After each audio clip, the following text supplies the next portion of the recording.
दिए को फूंक मारकर बुझाया जा सकता है, पर तुम में से, हम में से किसी की सामर्थ्यता नहीं है कि अगरबत्ती को फूंक मारकर कोई बुझा दे। बुझाएगा? जम के तो बोलो जरा।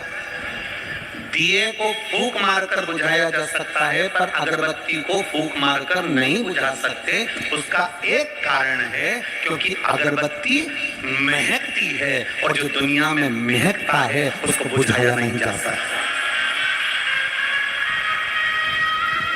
दिए को फूंक मारकर बुझा सकते हो, पर अगरबत्ती को फूंक मारकर नहीं बुझा सकते, क्योंकि अगरबत्ती महकती है। अन्ना जी, आपको साधुता है, आप जो इस संपूर्ण क्षेत्रवासियों के लिए जो ये कार्य कर रहे हो, खूब आगे बढ़कर कार्य कर रहे हो। आप ऐसे महकते रहे। दुनिया की सामर्थ्यता नहीं कि कोई बुझा सके, आप महकते रहो। और आपसे भी निवेदन है कि आप दीपक बनो, मना नहीं, प्रकाशित हो, मना नहीं, पर साथ में अगरबत्ती जैसी महक रही।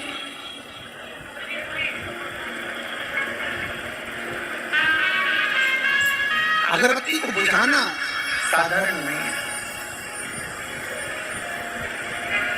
अगरबत्ती को बुझाना कोई साधारण विषय नहीं है।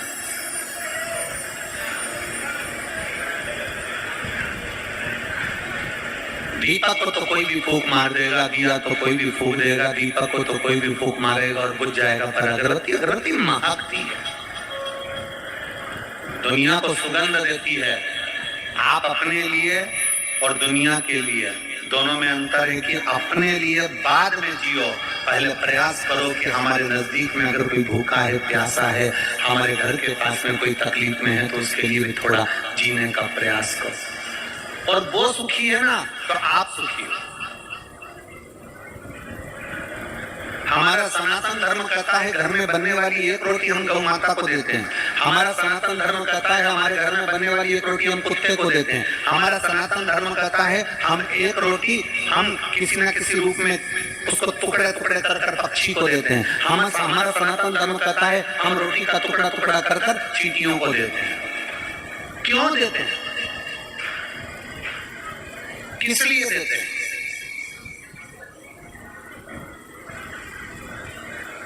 किस लिए दिया जाता है? और देने का कारण क्या है? क्यों देते हैं? किस लिए देते हैं? कभी विचार करा आपने? कभी सोचा आपने कि हमारे सनातन धर्म में, हमारे सनातन धर्म के अंतर्गत गौ माता को रोटी क्यों देते हैं? कि उसका एक कारण है कि गौ माता में शीतलता का पाठ पढ़ा है। गाय हमें नम्रता का, शीतलता का पाठ पढ़ाती है। श्वान को, कुत्ते को रोटी क्यों देते हैं? क्योंकि वो वफादारी का हमें पाठ पढ़ाता है।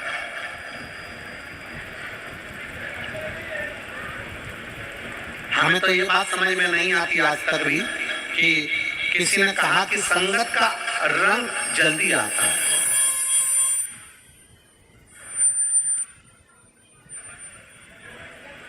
किसी ने कहा कि संगत का रंग जल्दी आता है, संगत का असर जल्दी आता है। हम कहते हैं अगर संगत का असर आता है तो संगत का असर दिखता क्यों नहीं है? अगर मान लो किसी संगत में पड़े हो, किसी बेवड़े की संगत में पड़ गए तो तुम बेवड़े हो गए, किसी जुआरी की संगत में पड़ गए तुम जुआरी हो गए, किसी गलत व्यक्ति की संगत में हो गए तो गलत हो गए। तो हम कहते हैं संगत, आज के जमाने में हम कहते हैं गौ माता की संगत करोगे तो गौ जैसी शीतलता लेकर आओ। और अगर आप मान लो कुत्ते को पाल रहे हो, कुत्ते की संगत में रह रहे हो, तो कम से कम कुत्ते जैसी वफादारी तो लाओ। संगत का अगर असर करना है तो गौ माता जैसे गाय के साथ रहो तो शीतलता लेकर आएंगे। किसी परिंदे को, किसी पक्षी को तुमने पाला है, किसी परिंदे को अपने पास रखा है, किसी परिंदे की सेवा कर रहे हो, किसी परिंदे को पिंजरे में रखा, किसी परिंदे की सेवा में लगे हो, तो परिंदे को देखकर अगर परिंदे की संगत कर रहे हो तो उस परिंदे से सीखो।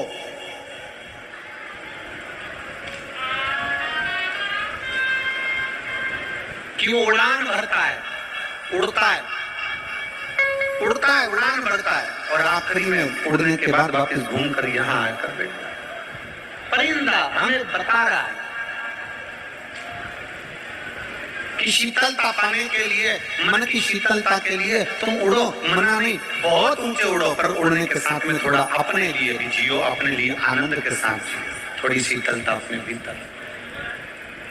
चींटियां कह रही हैं कि देखो हम क्रम में चलते हैं। चींटियां कैसे चलती है? लाइन में, एकदम क्रम में चलती हैं। चींटी के पीछे चींटी, चींटी के पीछे चींटी, चींटा चींटी, ये सब क्रम में चलते हैं, सब लाइन में चलते हैं,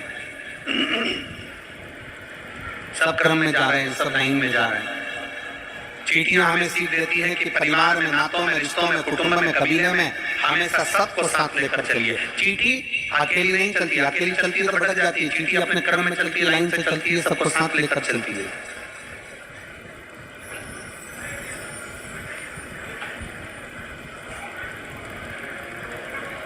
सबको साथ लेकर चल रही है, सबको क्रम में लेकर चल रही है वो।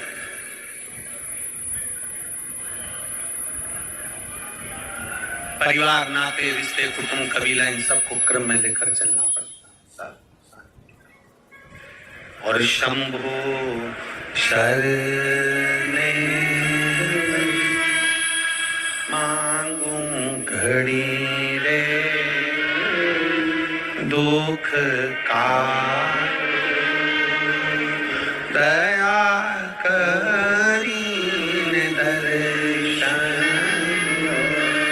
ओ शंभु शरणे पड़ी मांगू घड़ी दुख का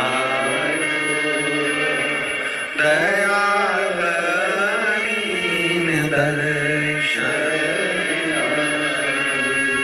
भगवान शिव की कथा कर रही है, हमें जीने की राह आप महकिए। आप दुनिया के लिए एक आनंद का विषय हैं। परमात्मा ने अगर आपको जन्म दिया है, मृत्यु लोक में अगर आपका और हमारा जन्म हुआ है, तो कुछ अच्छा करने का प्रयास करो। जन्म लेकर तो लोग आते हैं, फिर मरकर चले जाते हैं। जिए और मालूम पड़ा फिर मर गए, जन्म लिया फिर चले गए, जन्म लिया फिर चले गए। मृत्यु और जन्म ये दोनों चलते रहते हैं। जन्म और मृत्यु का प्रपंच चलता है, पर मृत्यु सागर में जन्म लेने के बाद अगर कुछ अच्छा कर सकते हो तो करो। मृत्यु सागर में अगर जन्म लेने के बाद कुछ अच्छा कर सकते हो तो करिए। शिव महापुराण की कथा कहती है, भगवान शंकर का चरित्र कहता है कि चिंतन और चिंता ये दोनों एक अलग विषय हैं। चिंतन अर्थात हम जहाँ बैठे हैं, भगवान की कथा श्रवण कर रहे हैं, भगवान की भक्ति कर रहे हैं, भगवान का भजन कर रहे हैं, भगवान का स्मरण कर रहे हैं।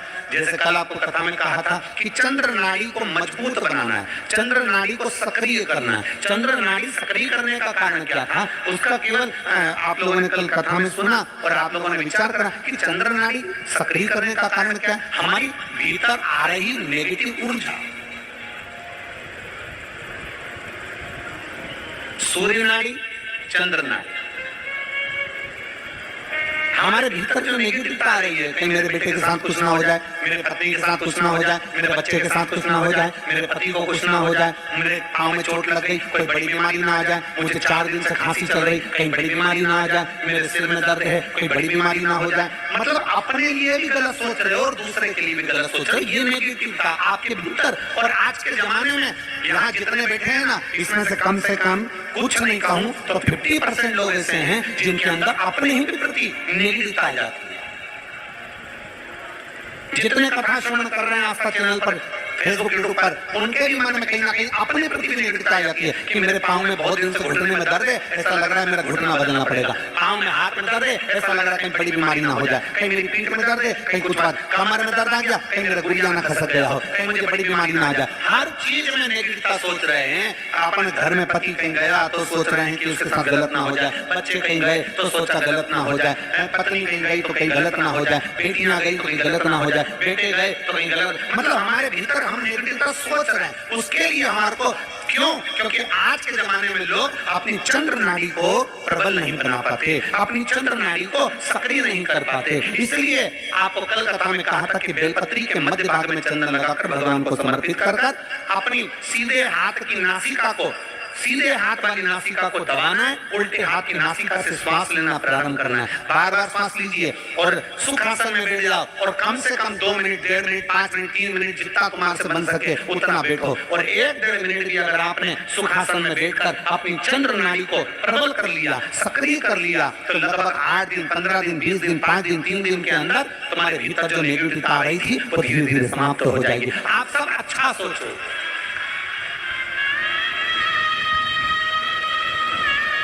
आपके भीतर एक ऊर्जा अपने आप उत्पन्न हो जाएगी, आपके भीतर एक प्रबलता अपने आप आ जाएगी, आपका विल पावर अपने आप मजबूत हो जाएगा, आपके भीतर एक ऊर्जा अपने आप जागृत हो जाएगी और वो ऊर्जा आपके भीतर आना जरूरी है।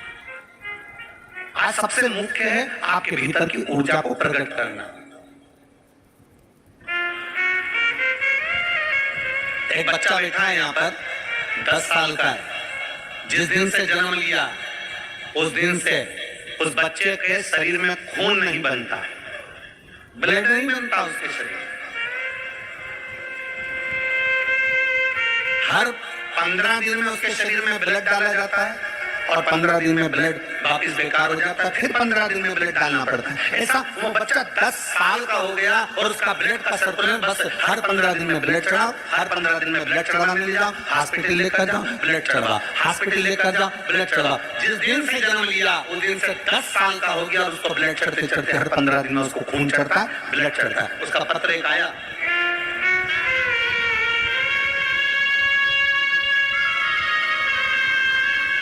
मेरा नाम दिव्या मनीष बाविस्कर, मैं नांदगांव से हूँ, नांदगांव का रहने वाले हैं। कहीं बैठे हो तो हाथ हिला सकते हैं। आप ही हैं? श्री शिवाय नमस्ते। बाबू आया है क्या साथ में? लिया उसको, लिया। मेरा नाम दिव्या मनीष बाविस्कर है, मैं नांदगांव का रहने वाला हूँ। मेरा बेटा 10 साल का है, जन्म लिया उस दिन से उसके शरीर में ब्लड देना पड़ता है, हर 15 दिन में खून चढ़ाना पड़ता है। खून चढ़ाते चढ़ाते हम लोग उसको हॉस्पिटल लेकर जाते हैं, खून चढ़ाते हैं, पर गुरुदेव उसका कोई इलाज नहीं है। डॉक्टर के हिसाब से डॉक्टरों ने कह दिया था इसका कोई इलाज नहीं है और ये खून चढ़ाना ही पड़ेगा। हम लोग आखिरी में क्या करें? तब हमने 2019 में पहली बार आपकी कथा सुनना चालू करी और 2019 में कथा सुनना चालू करी। 1 लोटा जल शंकर जी को चढ़ाना प्रारंभ करा, 1 बेलपत्र शंकर को चढ़ा कर लाती, अपने बेटे को दे देती, उसको बेलपत्र खाने को देती, पानी चढ़वाती और बाबा की कृपा से ऐसी बाबा ने कृपा कर दी कि आज मेरा बेटा 1 बोतल भी उसको खून चढ़ाना नहीं पड़ रहा और बाबा की कृपा से वो ठीक है।